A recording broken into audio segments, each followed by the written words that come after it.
മോളെ ആ ഫോണൊന്നും എടുത്തോണ്ട വല്യമ്മനെ വിളിച്ചു നോക്കട്ടെ, നമ്മൾ എത്തിക്കുന്നു പറയണ്ടേ. പാവാണ്, ഇത്ര നേരമായിണ്ടാവും. ചിലപ്പോ ഇങ്ങനെ നമ്മളെ കാത്തിക്കണുണ്ടാവും. ആ ഹലോ, നമ്മൾ എത്തിയിട്ടമ്മ, നിങ്ങൾ പോരുന്നുണ്ടാ? ആണോ? ആ ആ ആ എന്തേ പറ്റി നിങ്ങൾക്ക്? സൗണ്ടൊക്കെ മാറിയിരിക്കണല്ലോ. ഞാൻ അങ്ങോട്ട് വരണോ? വല്യമ്മക്ക് എന്തോ ഒരു വയ്യട്ടോ, ഭയങ്കര ക്ഷീണം പോലെ. ഇവിടെ നിന്നൊന്നും വല്യമ്മ അങ്ങനത്തെ സൗണ്ടൊന്നും പറഞ്ഞിട്ടേ ഇല്ല. തീരെ വയ്യ മോളെ, എനിക്ക് നടക്കാനൊന്നും കഴിയൂലെന്ന്. എന്താ ഇപ്പം കഥ? ആ ഫോണൊന്നും കൂടെ നെക്കിക്കൊണ്ട മോളെ, ഫോണ് നെക്കിക്കൊണ്ടൊന്ന് വിളിച്ചു നോക്കട്ടെ. പാവം ഹൈറ്റികൾ വന്ന പാട് എന്നെ വിളിച്ചതാ. എന്നോട് സ്നേഹമില്ലെങ്കിൽ ഓല് മുണ്ടാതെ അവിടെ നിൽക്കല്ലുള്ളൂ. വരുമ്പം വന്നോട്ടെ എന്നല്ലേ വിചാരിക്കുക.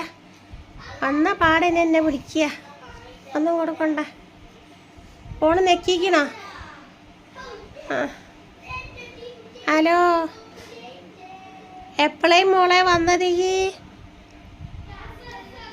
ആണോ, ഒപ്പം വന്നിട്ടുള്ളൂ? ആ എനിക്കെന്തോ വയ്യ, ഞാൻ ഡോക്ടറെ അടുത്തൊക്കെ പോകണമെന്ന് വിചാരിച്ചീനി. അങ്ങോട്ടും പോയില്ല. ഇവിടെ വലിക്ക് ഒഴിവില്ല, വലിക്ക് ഓരോ തിരക്കും. ഇവിടെ വിരുന്നാര് വരുത്തൊക്കെ ഇനി, അതുകൊണ്ട് പിന്നെ കൊണ്ടുപോകാനൊന്നും വലിക്ക് നേരം കിട്ടിയില്ല. വേണ്ട മോളെ, എന്ന് നിങ്ങൾ വന്നിട്ടല്ലേ ഉള്ളൂ. ഇനി പിന്നെ ഡോക്ടറെ കൊണ്ടുപോകാനൊന്നും ഈ മെനക്കെടണ്ട. ആ ആ നാളെ നമുക്ക് അവിടെ നാളേക്ക് രാവിലെ വരുമോ? ഈ വന്നിട്ട് നമുക്ക് ഡോക്ടറെ അടുത്ത് പോയിട്ട് അങ്ങോട്ട് പോവാം, അതാ നല്ലത്. ആ ആ എൻ്റെ അമ്മനെ കൂട്ടി കൂടെ ഇനി അങ്ങോട്ട് 2 ദിവസം നിൽക്കാനേ. ഞാൻ വന്നാൽ എനിക്കും എൻ്റെ അമ്മക്കും കുറച്ച് കഥയൊക്കെ പറഞ്ഞിരിക്കാലോ. അമ്മനെ വിളിച്ചുകൂടെ ഇനി വരുമ്പോൾ മോളെ? കുട്ടികളെന്താ ഒച്ചപ്പാടുണ്ടാക്കണത്? ആണോ? ആ ശരി, കുട്ടികളെ ഒച്ചപ്പാടൊക്കെ കേൾക്കണ്ടല്ലേ മോളെ, അതുകൊണ്ട് എത്തിയ കുട്ടികളെ നിങ്ങള്?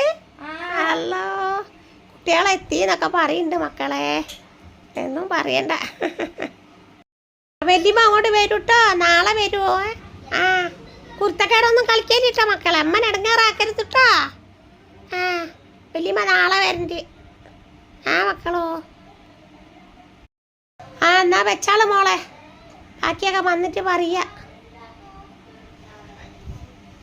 ഔ ഐറ്റിങ്ങളെ എത്തിയപ്പോൾ സമാധാനമായി, പേടിയായി എനിക്ക്. ഒരു സ്ഥലത്ത് ദൂരത്തേക്കൊന്നും ഇപ്പം പോകാനൊന്നും പറ്റൂല മക്കളെ. അത്രക്കും ഓരോ ടൂറ് പോയിട്ട് കണ്ടില്ലേ, അവിടെ ഇവിടെ ബസ് മറിഞ്ഞിട്ടോ കുറേ മാഷുമാരും. സഹിക്കാൻ പറ്റുന്നില്ല, അതുകൊണ്ട് വല്ലാത്ത ബേജാറാണ് എനിക്ക്. ടൂറ് പോയി ഐറ്റിങ്ങൾ വരുന്നേ വരെ എനിക്കൊരു സമാധാനവും ഇല്ല ഇനി. ഔ നിങ്ങളെ മരോള് പോയപ്പോഴത്തേക്ക് നിങ്ങൾക്ക് എന്താണ് ബേജാറേയും കുത്തിരിക്കേനില്ലേ? വല്ലാത്ത കഥ തന്നെയാണ് നിങ്ങളത്. ഔ നിങ്ങളിപ്പോൾ എന്തിനാ പറഞ്ഞത് ഡോക്ടറെ കാണിക്കാൻ പോയിട്ടില്ല, അവിടെ വിരുന്നാരെന്നാണ് എന്നൊക്കെ പറയേണ്ട ആവശ്യം എന്തേനി? ആവുൻ്റെ മോളെ, ഞാനൊന്നും ഉണ്ടായിട്ട് പറഞ്ഞൊന്നല്ല, ഉള്ളതല്ല ഞാൻ പറഞ്ഞത്.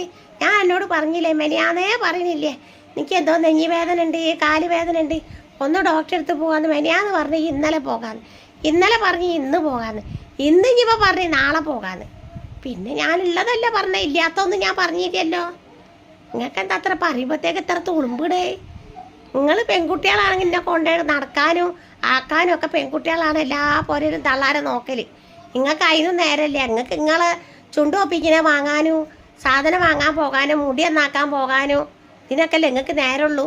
പിന്നെ ഇവിടെ വിരുന്നാരും എന്തെങ്കിലും ആട്ടെ, ഞാൻ പോയിട്ട് കാണിച്ചോണ്ട് ഇനി ഇടങ്ങാറാണ്ട. രാവിലെ ആ പെണ്ണ് ഇങ്ങോട്ട് വരും, ഓളപ്പരം ഞാൻ പൊയ്ക്കോണ്ട്. മക്കളാന്നറിഞ്ഞിട്ട് എന്താ കാര്യം? ഓ ഒരൊറ്റ ഒന്നിനും എന്നോട് സ്നേഹമില്ല. വെറുതെ ഞാൻ ഈറ്റിങ്ങളൊക്കെ പെറ്റു പോറ്റിന്നല്ലാതെ എന്തു ഉപകാരമുള്ള? ആണും കണക്ക് തന്നെ പെണ്ണും കണക്ക് തന്നെ. എത്ര ആയാലും ആ പെൺകുട്ടി തന്നെ ഉണ്ടാവുള്ളൂ എനിക്ക്. എന്ത് ചീത്ത പറഞ്ഞാലും എൻ്റെ കൂടെ ഉണ്ട്. ചീത്ത ഞാൻ പറയണത് ഓള് കുട്ടികളെ കാട്ടുന്നതിന് മാത്രം ചീത്ത പറയണത്. കുട്ടികളെ വല്ലാതെ വേദന ആക്കുമ്പോൾ വർത്താനം പറയാന്നല്ല, അല്ലാതെ എനിക്ക് ഓളോട് ഒരു വെറുപ്പുമില്ല. ഇവരിങ്ങനെ ഓരോന്ന് മൂപ്പിച്ച് തരും. ഓളോട് അങ്ങനെ പറയണോ, ഓളോട് ഇങ്ങനെ പറയണോ, എങ്ങനെ പറയണോ, ഒരെങ്ങനെയും പറയണ്ട. ഓള് നല്ല പെൺകുട്ടിയാണ്, ഓളെ പുരക്കാരോ അതും അതിനേക്കാളും നല്ലതാണ്. ഒരു കുറ്റം ഐറ്റികളെ കൊണ്ട് പറയാനില്ല. ഇവലെന്നങ്ങനെ പടി പഠിപ്പിക്കും. തമ്മ് തെറ്റിക്കാൻ ഇവൽ ആരാണ്? കുടുംബം കലക്കാൻ ഇവൽ ആരാ? ഫസ്റ്റല്ലേ? എല്ലാത്തിനും മുന്നിലാണ് ഇവർ. ആ പെൺകുട്ടീൻ്റെ അപ്പം അവിടെ എപ്പോഴെങ്കിലും ഒന്ന് എന്താ ഈ നോക്കണേ? ഞാൻ ഇല്ലാത്തട്ടാ പറഞ്ഞേ. ഈ പൊരയിൽ വന്ന് നിങ്ങളെല്ലാവരും കൂടി പൊരയിൽ വന്നാൽ ആ പെണ്ണിനിട്ട് നിങ്ങൾ വറുത്ത് പൊരിക്കലല്ലേ പണി നിങ്ങൾക്ക്?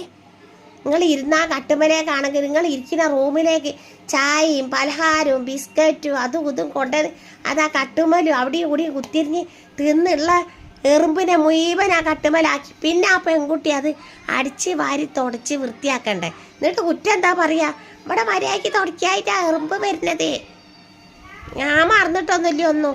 നിങ്ങൾ ഒരുപാട് ആ പെൺകുട്ടീനെ ഇടങ്ങാറാക്കിക്കണേ. നിങ്ങൾ 3-4 കൂടി വന്നിട്ടേ ചില്ലറൊന്നല്ല പെണ്ണിനെ ഇടങ്ങാറാക്കിയത്. പാവം പെൺകുട്ടിയാ, അത് മറക്കണ്ട നിങ്ങൾ.